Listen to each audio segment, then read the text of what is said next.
Hello, everybody, and welcome to the Town of Babylon Planning Board. Today is June 29th, 2026. We do have an informational hearing, so we will start our meeting with the Pledge of Allegiance. Juan, could you lead us in the pledge, please? I pledge allegiance to the flag of the United States of America and to the republic for which it stands, one nation, under God, indivisible, with liberty and justice for all.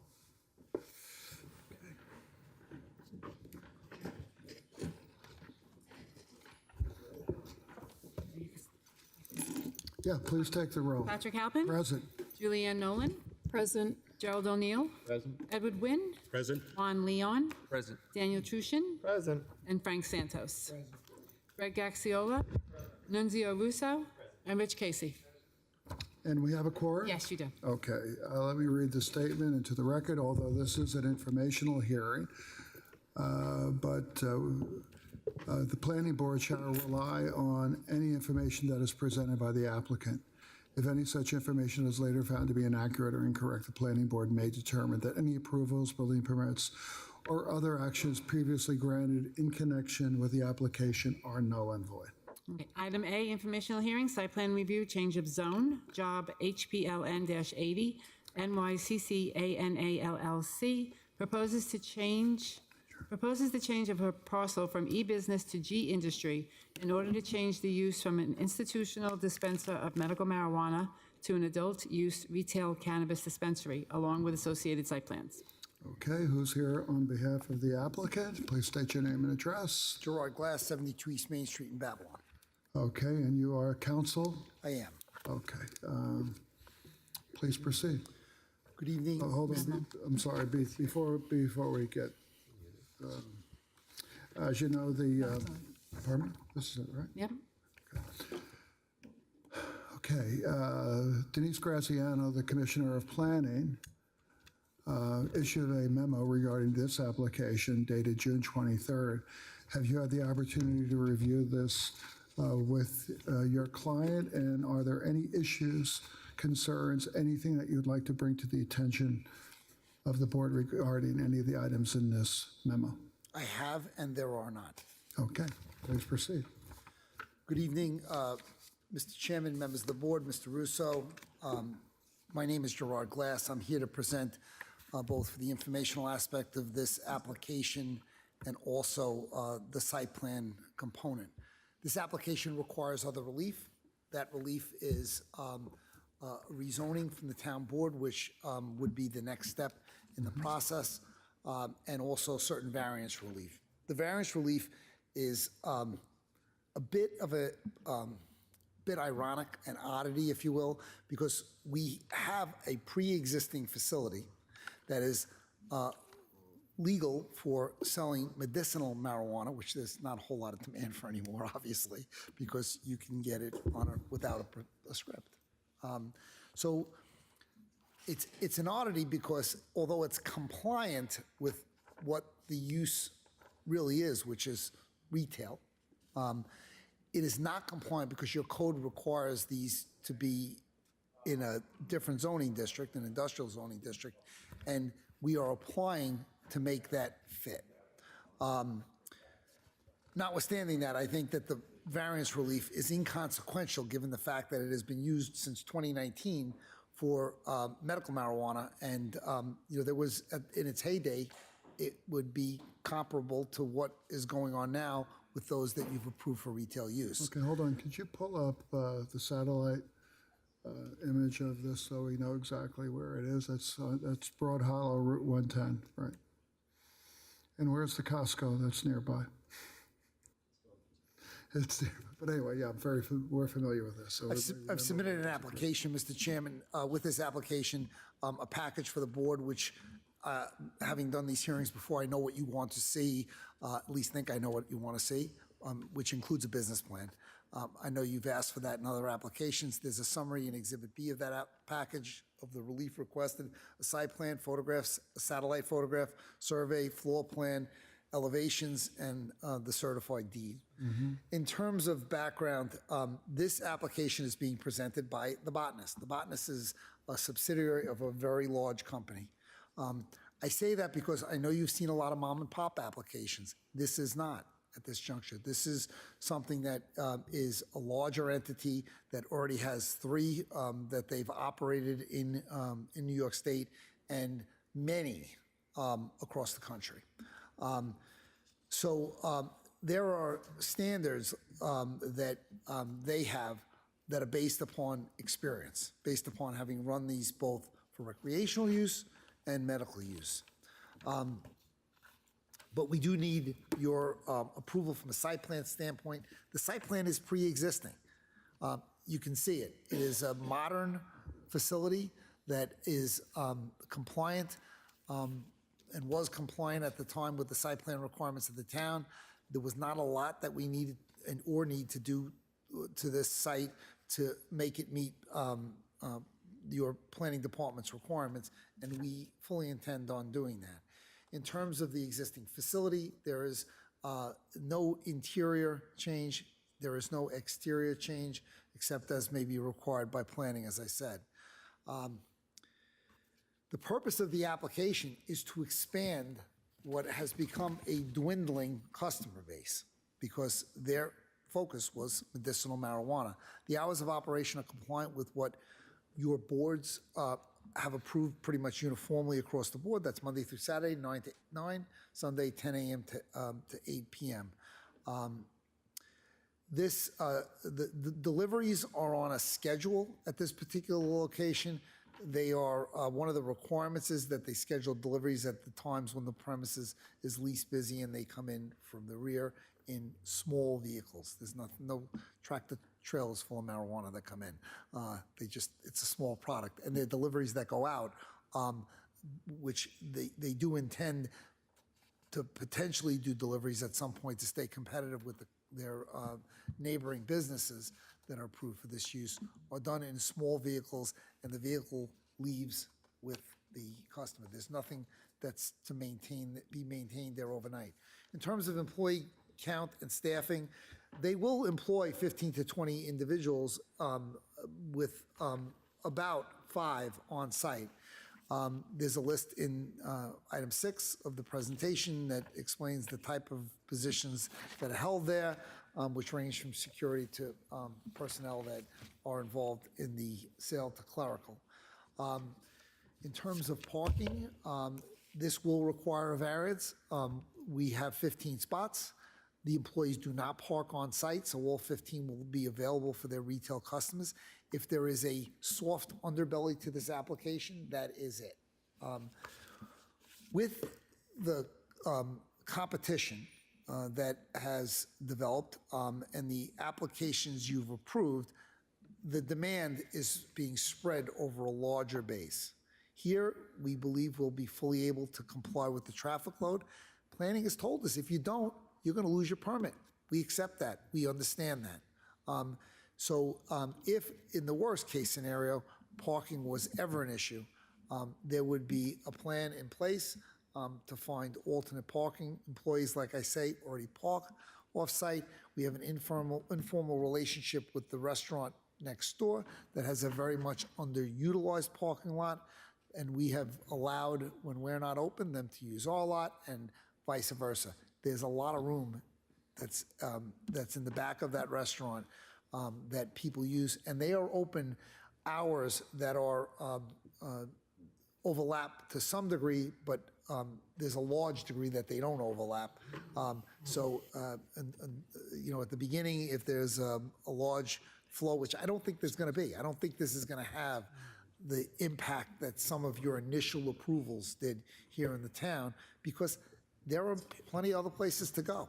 So they're not going to go to this location if they can't park. We have the expected traffic load in the package. In terms of security and safety,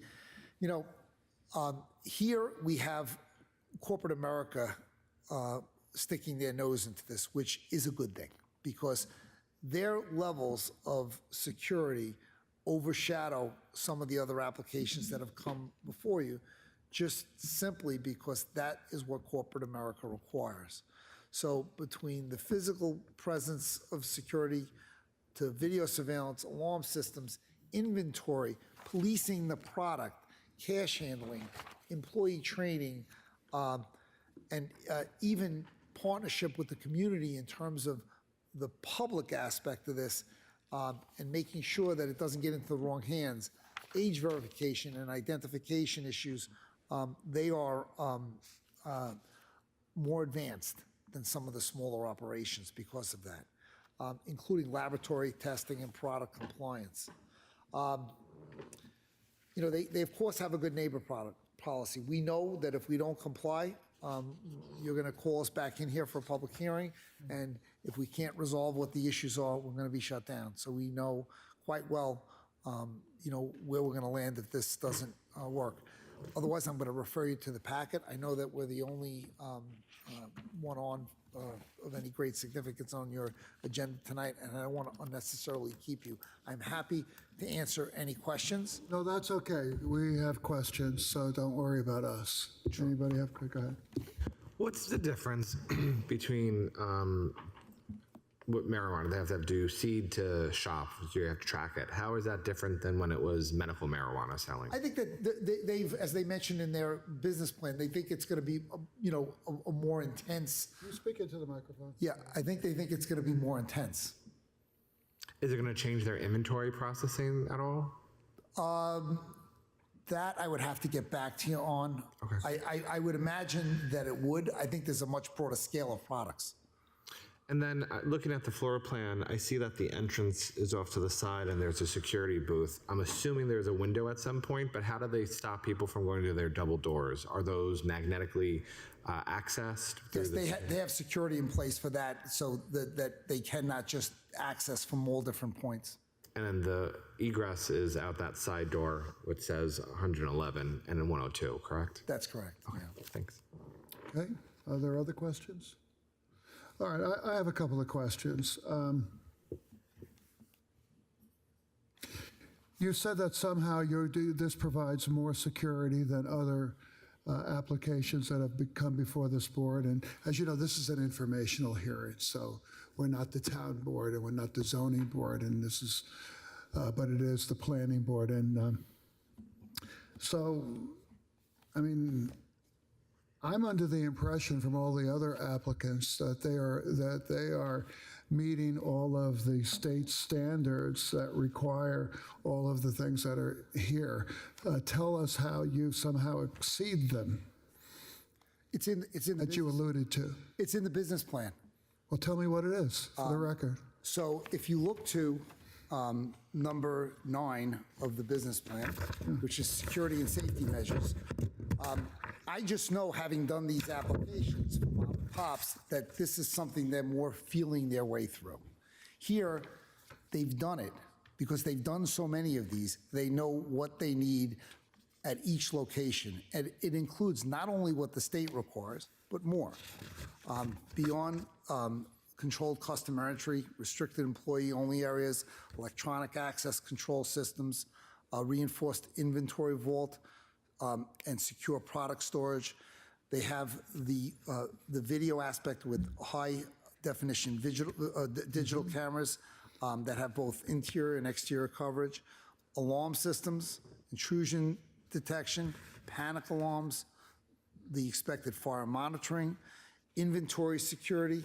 So they have seed-to-sale inventory tracking, and they have systems that they've generated in connection with their other locations that it's a pattern.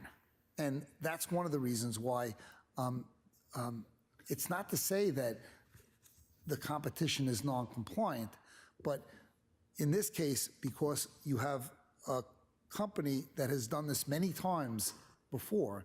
How many times? Well, I've explained, it's already 3. They've No, operated. how many nationwide? I It's a don't have the national number. company. I don't have the number I can So provide. the other 3 are where?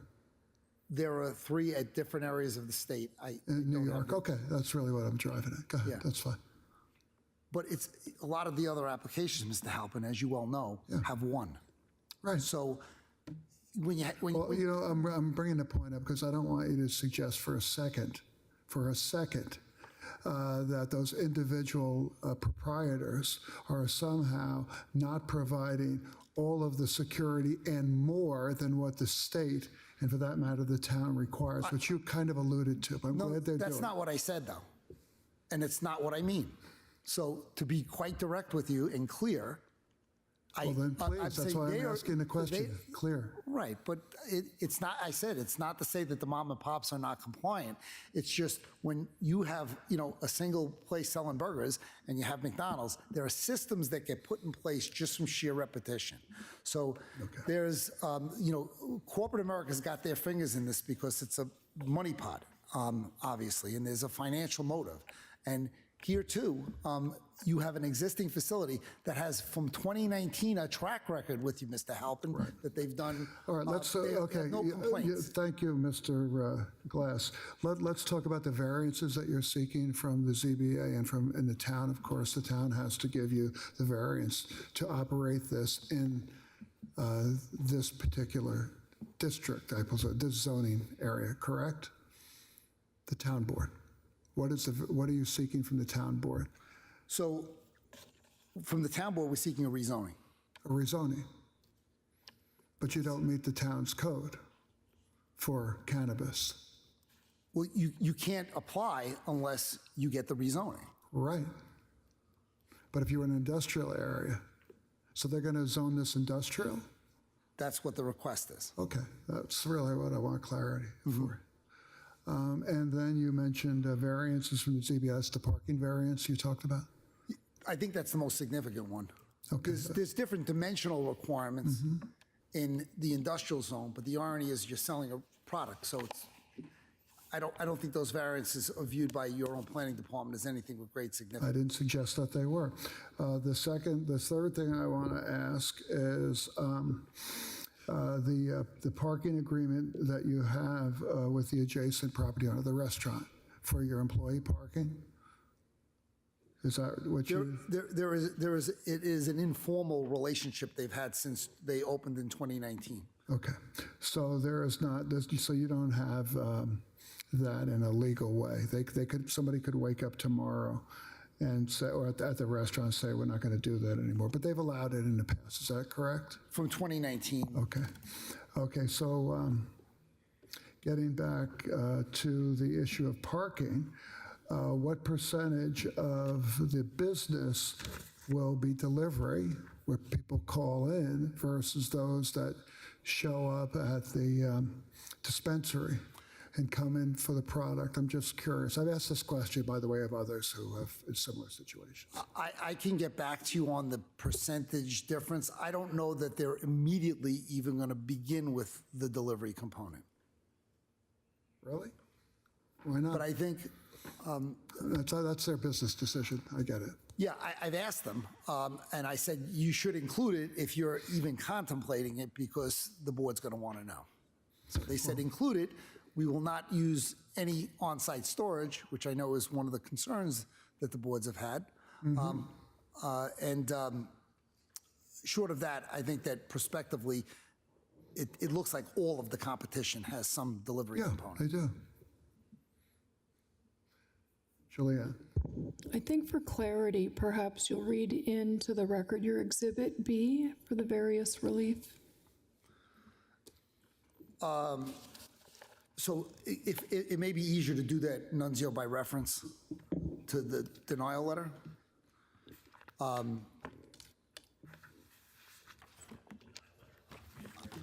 have it. I'm going to be reading for a while. If I can include it by reference, it may go a little. Right, but let me just look to Exhibit B quickly if I can. So Exhibit B is a summary of the variances that are contained in the denial letter. And they include, in number 1, front yard variance. Number 2 is a different front yard variance, a rear yard variance, a parking variance, a lot area variance. These variances, again, relate to the industrial zone, whereas this use has been approved for medical use. So you're selling the same exact product. If you can, I don't see the logic in it. I don't really think that your zoning board's going to have a big problem with anything else other than the concern regarding parking. Because we're talking about things like setback differences. You can look at the site plan and see that any retail product could be sold at that location, including liquor. So it's just that you're forced to comport with the industrial requirements. So that's why. Yeah, of the list town's is long. cannabis code. Okay. Yeah. Understood. Okay. Any other questions? Counsel? Yeah, I have a question, statement for Mr. Glass. Mr. Glass, given that this is on Route 110, you've already, a main thoroughfare, you've already touched on your recognition and your client's agreement to condition 20 that says specifically if there's a parking problem, there's going to be a process, whether it's cross-access or additional leasing to remedy that parking requirement. So if you can expand on that a little bit, and you have, number one, and then can you confirm that the property for the botanist has no plan at this time change to the layout or additional signage or anything else to the elevations that are there? So number one, the question relates to recognizing the condition and if there is any parking issue. And number two, that what's there is going to remain unchanged, including signage. I will reaffirm both of those points.